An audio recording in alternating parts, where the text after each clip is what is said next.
Boa tarde. Estamos aqui hoje com o Idelcio Sebastião Machado e ele vai contar hoje um pouquinho da sua trajetória. Quando e como você percebeu que possuía a mediunidade? Bem, olha, eu tinha mais ou menos os meus 10 anos, mais ou menos, 9 a 10 anos, lá em minha terra natal, quando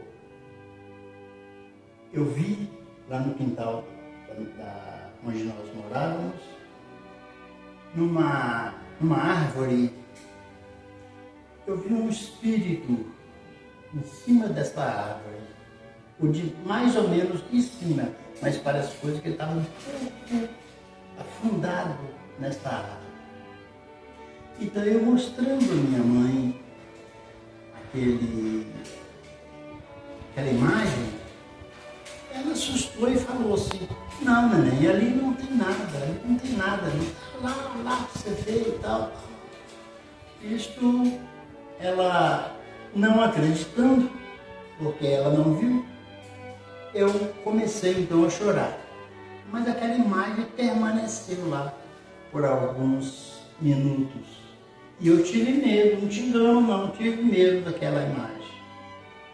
Entrei para dentro de casa e comecei então a chorar.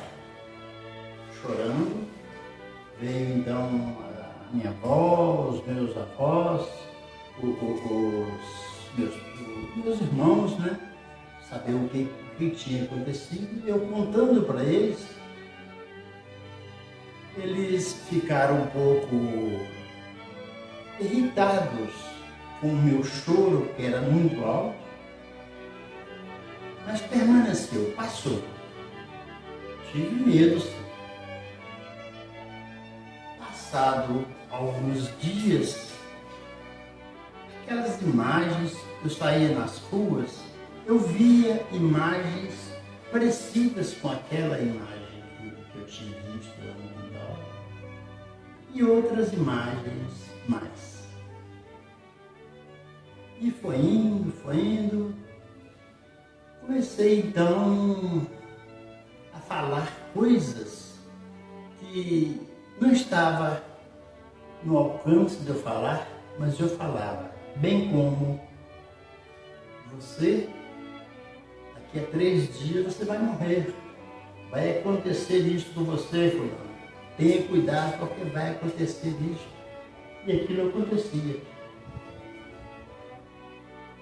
Lá tinha um padre, e então o meu pai falou assim: eu vou levar esse menino lá no padre. Ele então me levou lá no padre, eu contando para o padre as coisas que eu tinha visto, etc.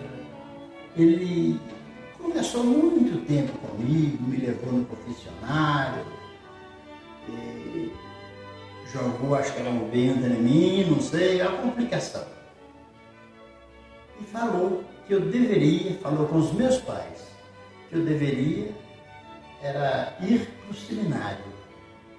No seminário era bem mais fácil para resolver aquela situação. Então meus pais ficaram meio assim, em dúvidas, mas eu tinha falado com eles que ir para o seminário eu não iria, porque eu não queria ser padre. E por lá eu fiquei. E por lá permaneceu por muitos e muitos anos, eu vendo sempre aquelas imagens nas ruas, aqueles vultos, né? Nas ruas, a qual eu vejo até hoje. E foi passando, até chegar a um ponto em que eu não tive mais medo dessas imagens. Para mim era a coisa mais simples encontrar coisas, vultos nas ruas. E foi o início de tudo. Alguém da sua família já apresentava sinais de mediunidade? Sim. Tinha um tio o Saint-Clair, que morava em Belo Horizonte, em uma determinada, principalmente nesta época, eu tinha ido passear lá em Presidente do Chefe e falou com o meu pai, certo? Ele é irmão do meu pai, falou com ele, só olha, o caso desse menino é todo espiritual, não vai atrás de religião, isso, aquilo, aquilo outro, não, porque é todo espiritual, é mediunidade que ele tem. Mas como desenvolver? Como? Cidade pequena, todo mundo tinha medo até de falar de espírito, né? Tinha medo. Qual foi o momento mais marcante da sua caminhada espiritual até hoje? Olha, são centenas mesmo. Agora, a mais marcante foi em uma determinada, há mais ou menos 40 anos, 35 anos atrás, eu fui passear em uma cidade vizinha da nossa, e chegando lá, fui visitar um senhor, ele tinha um rim. Chegando lá no velório desse moço, foi a coisa mais interessante, isso me emociona até hoje, porque estava todo mundo chorando lá na porta da rua, tinha umas fogueiras lá, porque no lugar pequeno eles gostavam de acender a fogueira, 50 pessoas. Então eu entrei dentro dessa casa e fui lá e vi o cadáver e falei para o pessoal da casa. Pessoal, olha, esse moço não está morto.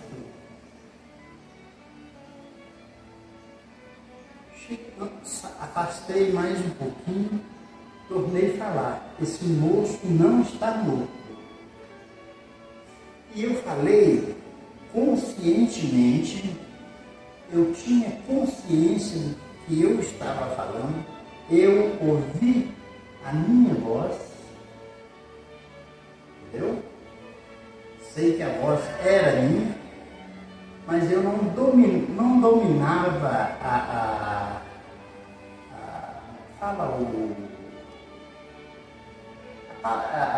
o som, vamos dizer assim. Eu não dominava, eu falava sem querer, esse moço não está morto. A terceira vez eu falei lá fora, eu disse, gente, esse moço que está aí dentro não está morto.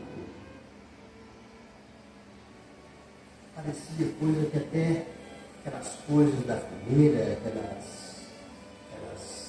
faísquinhas que subiam, parecia coisa que até aquilo parava no espaço.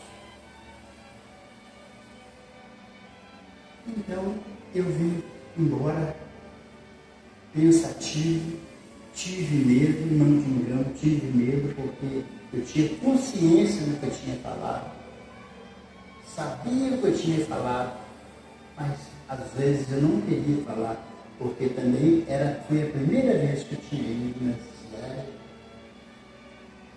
Então no outro dia cedo eu falei para o pessoal, professor, gente, daqui a 7 anos,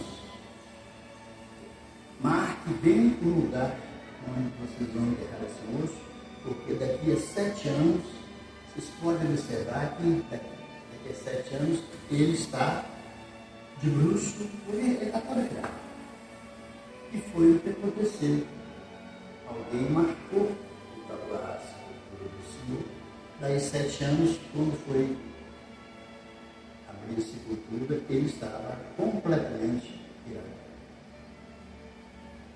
Como definir a mediunidade de forma simples?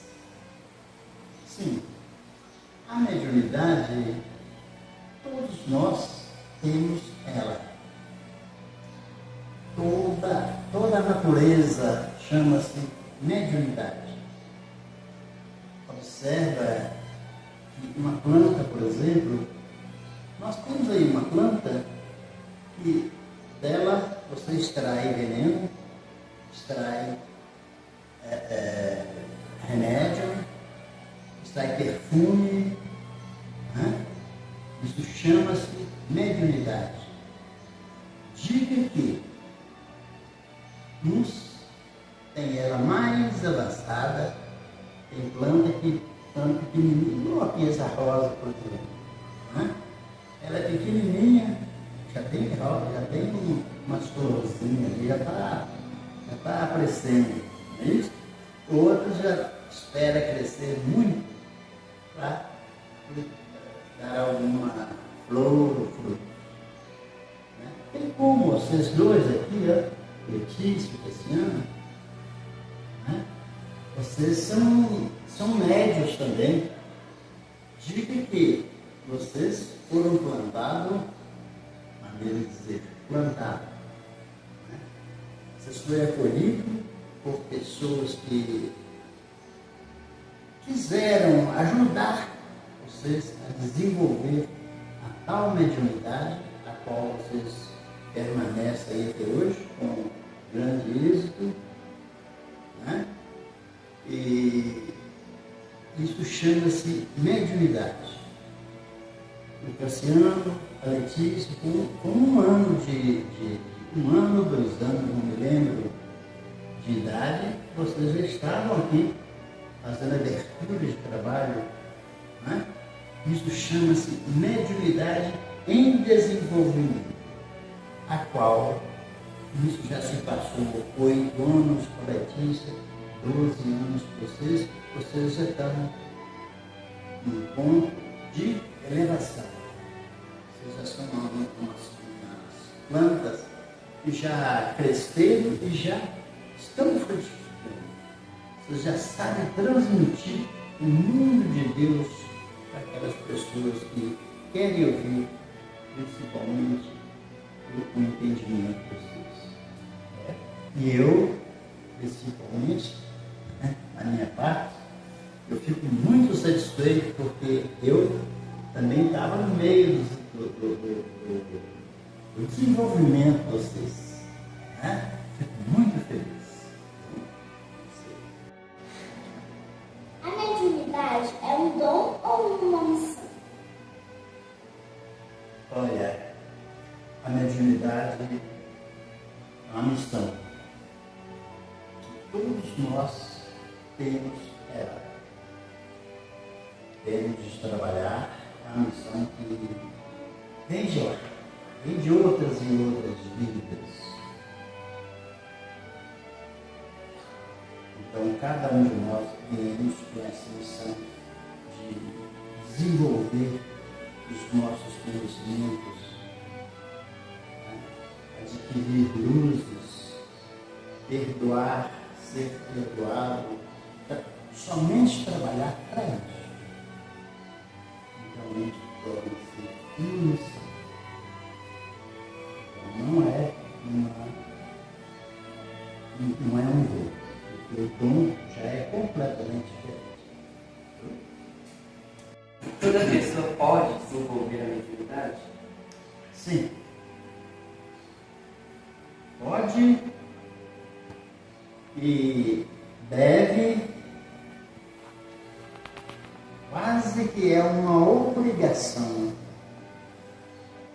dele desenvolver.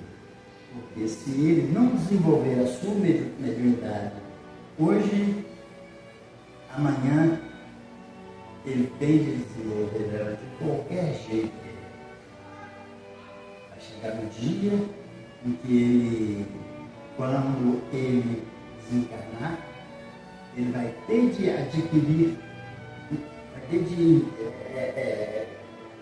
descobrir no mundo da espiritualidade um determinado caminho onde ele vai voltar, vai reencarnar novamente para desenvolver essa mediunidade. Uns já desenvolvem a mediunidade com seus 60, 70, 80, 90 anos. E outros já desenvolvem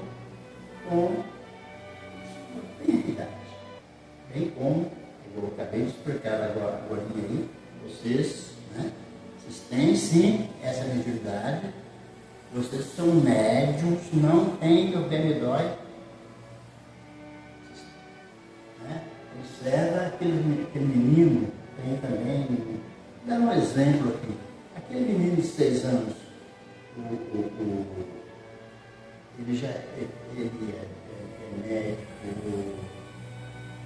é médico, esqueci, cardiologista, né? E assim também são vocês. Vocês podem ser médico, olha, médiums vocês já são. Agora precisa ser médicos e doutores desta vida da mediunidade. Como manter o equilíbrio emocional sendo médium? Sim. Para manter esse equilíbrio é preciso que o médium seja, primeiramente, ele tem de ter perdão. Ele deve ter grande conhecimento sobre o perdão. Deve sim, através do perdão, ele vai ter de ter grandes conhecimentos sobre a doutrina espírita, sobre ele mesmo, né? E humildade. Ele não é mais que ninguém mais que ele. Nunca que um médium deva entrar em choque com outros médios e nem com outros tipos de religiões. Não pode. Qual a maior responsabilidade do trabalho com a espiritualidade? Sim. A maior responsabilidade que o médium deve de ter é isso aí. É ele saber, ele tem de fazer uma entrega total do seu coração, das suas preces. É um momento bem como uma oração, um passe. Saiba que aquela pessoa que está recebendo aquele passe, por exemplo, saiba que aquela pessoa torna-se um filho do médium. Então ele tem muita responsabilidade sobre aquela pessoa.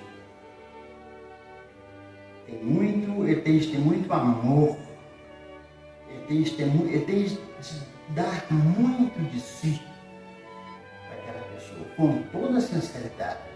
Ele não pode falhar nesse sentido. Possível receber mensagens de entes queridos? Sim, é possível. A qual tem acontecido em vários lugares, com vários médiuns e vários centros, quer dizer, eles manifestarem e receber mensagem de entes queridos e também de outros irmãos, né, da espiritualidade. Diga que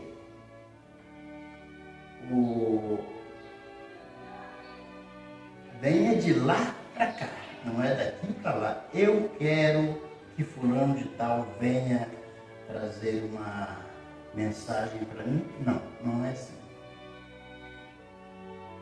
Então, é quando eles quiserem. Se meu pai ou minha mãe quiser trazer uma mensagem para mim, se eles quiserem trazer, eles podem sim trazer. Então, é possível sim.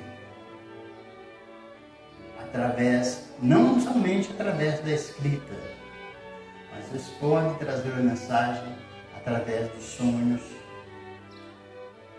Mas muitas vezes nós, nos sonhos, não damos aquele valor Nós achamos que aquilo é uma brincadeira, foi um sonho, apenas um sonho. Não é isso, levar aquilo mais a sério. Nós devemos levar os nossos sonhos mais a sério. Mas é possível, sim. Como identificar uma casa espiritual séria? É difícil. É difícil. Pergunta difícil. Difícil por quê? Porque muitas vezes a casa espiritual que você frequenta, ela é séria. Mas você muitas vezes vai ali simplesmente porque você quer ir ali, ou foi chamado, uma curiosidade, você faz daquela casa um lugarzinho de esconder, passar uns momentos ali. Você degrine a moral daquela casa espírita, bem como nós sabemos perfeitamente que várias igrejas, são várias igrejas de várias religiões. Muitas pessoas vão ali e vão morir. E nesse sentido, esses não recebem, quer dizer, às vezes aquilo que eles queriam, que é uma bênção, uma graça, não adquire. Por quê? É a igreja que é ocupada? Não. Não é a igreja. Às vezes é a sua fé. Então,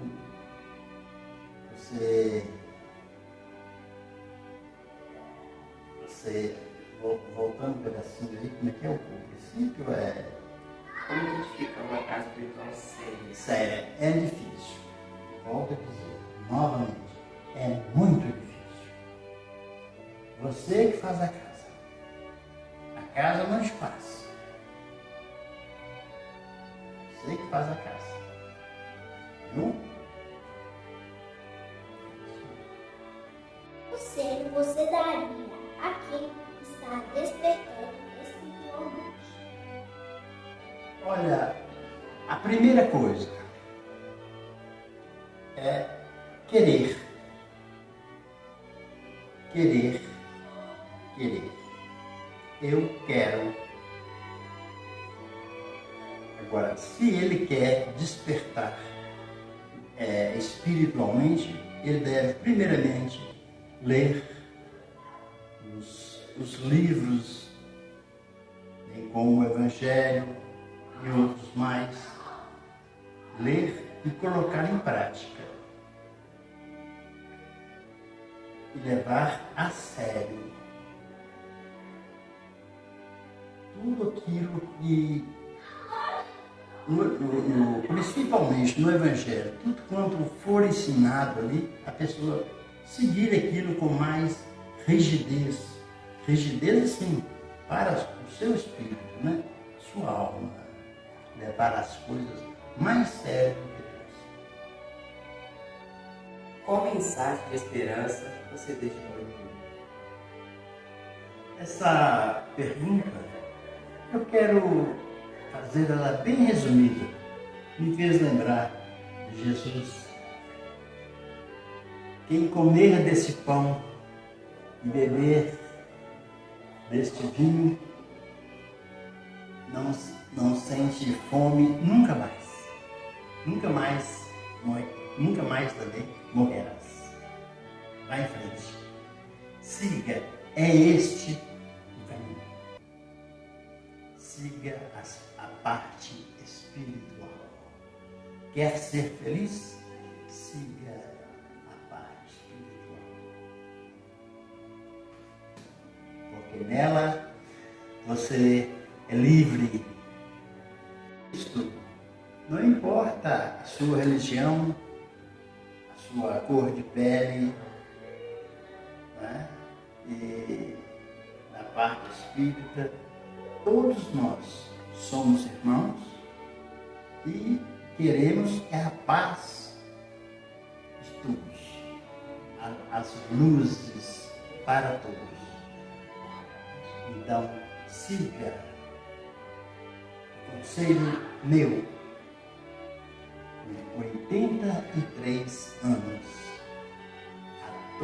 que lerem, a todos que ouvirem estas palavras, leia os livros espíritas.